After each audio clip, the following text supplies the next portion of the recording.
उसके अलावा नहीं। बस जब देखा कि कोई बल नहीं है और आश्रित हो गए तो बस निहाल कर दिया। जो शास्त्रों का मर्म है वो हम पढ़ सकते हैं, उनके प्रदत्त बुद्धि से यथावत समझने की चेष्टा कर सकते हैं, पर आचरण में नहीं ला सकते।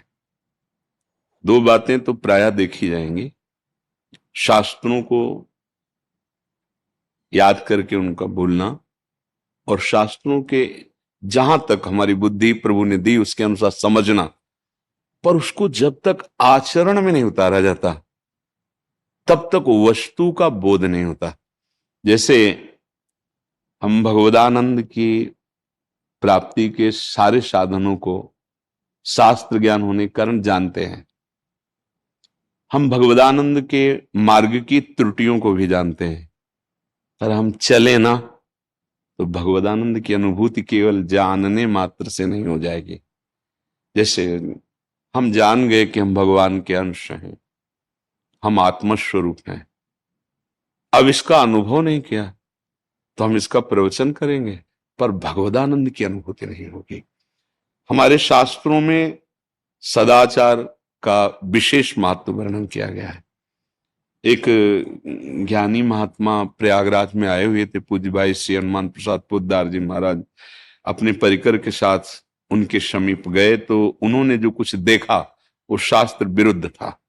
भाई जी ने जो देखा, तो भाई जी ने उनसे पूछा, महाराज जी यद्यपि मुझे कोई संशय नहीं है, पर धर्माचरण में शास्त्र प्रमाण है, तस्मात् शास्त्रम प्रमाणम ते कार्याकार्य व्यवस्थितो, उस प्रमाण के अनुसार आप में ये जो निषिद्ध आचरण है, ये जो निषिद्ध संग है, वो आप सब आपके दर्शन करने आते हैं, तो महापुरुषों के वचन और उनके आचरण और उनके अंदर का संकल्प तीनों एक होता है। जो मन में वही वचन में वही आचरण में। अगर इसमें व्यतिक्रम दिखाई दे, इसमें कुछ प्रतिकूलता दिखाई दे, तो उन्हीं से समाधान करवा ले, नहीं तो दोष दर्शन हो जाएगा ना। मान लो आपके वचन से और आपके आचरण से बड़ी विपरीतता नजर आ रही है, और ये महापुरुष के लक्षण में बाधक है। जो मन में वही वचन में वही कर्म में, मन वचन कर्म एक, सो महात्मा। मन में कुछ और, वचन में कुछ और, आचरण में कुछ और, वही संशयात्मा, वही देहाभिमानी जीव कहा जाता है।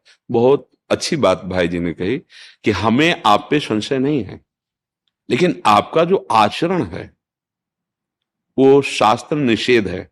भाई जी ने देखा ऐसा, तो उन्होंने कहा कि आप हमसे तर्क कर लीजिए, आप हमसे जो ज्ञान का प्रश्न करना चाहते हैं कर लीजिए। वो ये जानते नहीं थे कि भाई जी क्या है। तो भाई जी ने कहा क्या ज्ञान का यही स्वरूप है? तो उनका बड़े बड़े ज्ञानियों को भी प्रारब्ध भोग भोगना पड़ता है, तो उनका प्रतिकूल और अनुकूल ये दोनों को आते हैं, संसारिक पुरुष को भी और ज्ञानी के भी शरीर में आते हैं, क्योंकि पूर्व रचा हुआ शरीर का विधान है।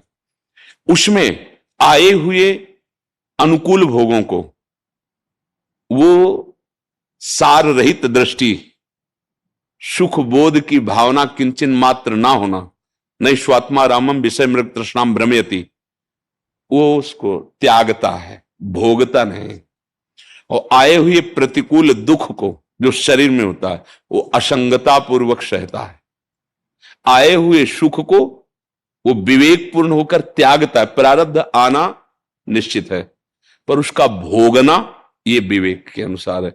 उस शरीर की असंगता से दुख को और सारहीन भोग बुद्धि, उसमें कोई सुख नहीं, इस भाव से वो त्यागता है। यदि वो भोगों में रमण करता है और दुख में विचलित होता है तो ज्ञानी कैसा? तो उनका ऐसा नहीं है। भाई जी से कहा जो प्रारब्ध भोग सुख या दुखद आता है ज्ञानी उसे भोगता है। तो भाई जी के शब्द थे, श्वान और उस ज्ञानी में कोई अंतर नहीं। विद्यारण्य जी महाराज बहुत बड़े सन्यासी, उसका उत्तर उसी से निकाल के दिया था कि श्वान में और उस ज्ञानी में कोई अंतर नहीं जिसका आचरण शास्त्र प्रमाणित नहीं हो। हमें जो ज्ञान प्राप्त है हमें जो जानकारी शास्त्र से मिली है, हमें सबको अपने आचरणों को पावन करना होगा। भगवत तत्व तो पहले भी था, अब भी है, आगे भी रहेगा। रावण में किसी भी तरह की विद्वता की कोई कमी नहीं थी, तपस्या में भरपूर था, कुल में पवित्र था। एक चूक थी, आचरण अपवित्र थे। उत्तम कुल पुलस्त जी का, ब्रह्मा जी बिल्कुल सीधे नजदीक, और पुलस्त जी ही अपने को विश्रवा रूप में प्रकट किए, और उसी से इसका प्रादुर्भाव बिल्कुल नजदीक है। और ज्ञानी इतना है, आप उसका तांडव पढ़ करके देखिए, विद्वता के मूर्तिमान स्वरूप रावण है। और बलशाली इतना है कि लोग झूले में अपने इष्ट को झुलाते हो, बाहुओं में झुलाया कैलाश सहित भगवान शिव को बाहुओं में झुलाया। पर त्रुटि क्या हो गई? आचरण बिगड़ गया। तो चरित्र राम जी का जो गाया गया, और उसके चरित्र में कमी होने के कारण, नहीं वो किसी भी तरह से कम नहीं, ना पूर्व में ना वर्तमान में। पूर्व में जो भगवान के धाम में विराजमान तो भगवत स्वरूप ही है, हरि स्वरूप ही। कोई भी धाम जाता है तो हरि स्वरूप ही होकर, गीत देह तज धरि हरि रूपा, तो वैसे भी जय विजय के रूप में हरि रूप ही है। और प्रगट में जहां प्रगटा है वो परम पूजनी कुल है, पर आचरणहीनता होने के कारण उसे राक्षस संबोधन किया गया। हम सब जो भगवत चरित्रों का गान करते हैं, भगवत नाम उपदेश करते हैं, भगवत मार्ग में चलने की प्रेरणा देते हैं, अपने और अपनी समाज के, अपने अनुयायियों के आचरण बदलने चाहिए। हम लोगों का प्रथम कर्तव्य है अपने आचरणों को शास्त्र सम्मत रखना, और अपने अनुयायियों को आचरण की परिपक्वता। अगर आचरण बिगड़ा तो फिर ठीक बात नहीं। आज हमारे समाज में आचरण बिगड़ रहा है। शराब पीना एक सहज बात मानी जा रही, व्यभिचार करना मनोरंजन पे आ गया है। धर्म का कहीं कोई भी नामो निशान व्यभिचार में नहीं रखा गया कि धर्म से सीमा रखी जाए, वो एक मनोरंजन रखा गया है। आहार पर कोई भी सोच विचार नहीं है, चाहे वो कैसा भी गंदा आहार हो, मांस हो, कुछ भी हो। आहार, हमारा आहार बिगड़ गया, बुद्धि हमारी धर्म रहित हो गई। हमारे आचरण जो एक सीमा में सीमित होने चाहिए धर्म के, वो खुला मनमानी आचरणों में हो गए। आज हमारे सत्संग बहुत हो रहे हैं, बहुत कृपा है, बड़े बड़े भगवत प्रेमी महात्मा हैं, भारत भूमि है, बड़े बड़े भगवत चर्चा करने वाले आप जैसे महापुरुष में हैं, पर हम उनकी बातों का अनुसरण नहीं कर पा रहे। अगर हम अनुसरण करें तभी ये रंग आएगा। शास्त्रों का ज्ञान विकारों के मिटाने के लिए है, शास्त्रों का ज्ञान देहाभिमान को मिटाने के लिए है, और आज हम उसका दुरुपयोग कर बैठे। शास्त्र ज्ञान सम्मान प्राप्ति तो देहाभिमान पुष्ट, शास्त्र ज्ञान अर्थ प्राप्ति तो वासनाओं की वृद्धि। शास्त्र ज्ञान से जो हमें मिटाना चाहिए वो हमारा बढ़ रहा है।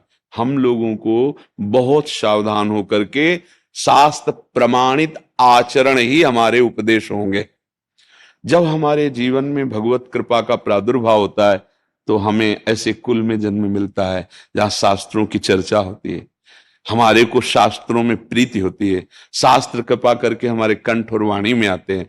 अब बस एक हमें सुधारना है, हमारे प्राण चाहे चले जाएं पर हम शास्त्र विरुद्ध आचरण नहीं करेंगे। भूल न दे कुमारक पांव। कम भजन करने पर भी भगवत प्राप्ति हो जाएगी। अगर हम शास्त्र आचरण नहीं, तो बहुत ज्ञान होने पर बहुत भी परमानंद का अनुभव नहीं होगा। और निज सुख बिन मन होई कि थीरा, बिना निज सुख प्राप्त हुए, आत्म सुख प्राप्त हुए, भगवत सुख, इस चंचल मन को रोका नहीं जा सकता। इसको रोकने का उपाय थोड़ा सा भगवदानंद का इसे स्वाद देना होगा। वो स्वाद कैसे मिलेगा? साधन को हरिभजन है, कै सत्संग सहाय। आप जैसे भगवत प्रेमी महात्माओं के मुख से जो निकला हुआ भगवदामृत है, श्रवणेन्द्रिय से खूब पान करे और नाम जप करे, आचरण ठीक कर ले। हमारी खास दृष्टि आचरण पर होनी चाहिए। अगर आचरण हमारे ठीक नहीं होंगे तो नाम जपते हुए और सत्संग सुनते हुए, करते हुए हमें भगवदानंद का अनुभव नहीं होगा। ये बहुत मतलब खुली बात समझ लो। जैसे कई लोग आके प्रश्न करते हैं कि हमें 10वें वर्ष नाम जप करते हो गया, हमें कोई अनुभूति नहीं। तो ये हमारे हृदय में जैसे कोई कील गाड़े ऐसे कष्ट होता है। आप क्या करें 10वें वर्ष नाम जप, आप कैसी बात करते हैं? तुलसी जाके मुख से धोखे निकसत राम, ताके पग की पग तली मोर तन। भगवान नाम इतना पावन कर, इसका मतलब आप त्रुटि कर रहे हैं, आपके आचरण ठीक